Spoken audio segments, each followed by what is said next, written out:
We started the home brew because we wanted to start a brewery of some kind. And the first step to starting a brewery was learning how to brew beer. Yeah, both of us came from a pretty intangible sort of career before this, in trading shares. And look, both of us love to have a beer after the day in the market. The first probably five odd years were all about actually learning to brew, and that once we established how to brew pretty well, it then became about creating the recipes that we brought to the full scale here. I literally rolled in, the doors weren't even open, and I was driving past, it looked sick, so I walked in, I'm like, what's this?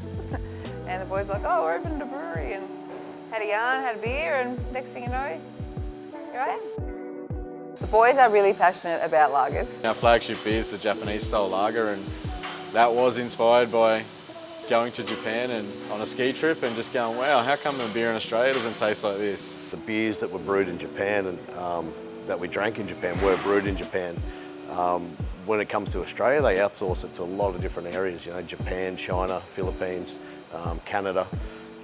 So you don't get that same quality of beer. So when we started looking at what styles of beer we wanted to replicate, you know, that was one of our favourite ones to drink, so that's what we tried to brew. Yeah, it was just cool, interesting to see new beers coming onto the scene and sort of following in America's footsteps with all these breweries popping up everywhere, which is really cool and unique to our lifetime anyway, and for Australia when you grow up drinking the same old sort of stuff. You know, we've gone about it a bit of a different way. We've focused on the malt itself to be the real hero and the flavour side.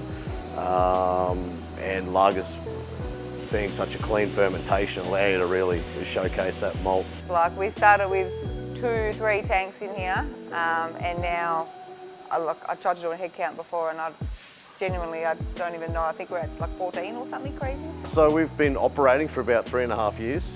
Before that it was a year to fit the building out, and before that was about 6 months to actually build the building. So, you know, lucky enough starting from a greenfield site that we could design the building around exactly what we needed. And look, what you see here, we've set up, we're lucky enough we could set up with quality equipment, and that really helps.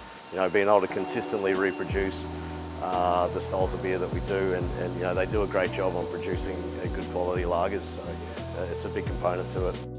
For a small space, we fit like a lot of people in here and pump out a lot of food, a lot of good beer, and a lot of good times.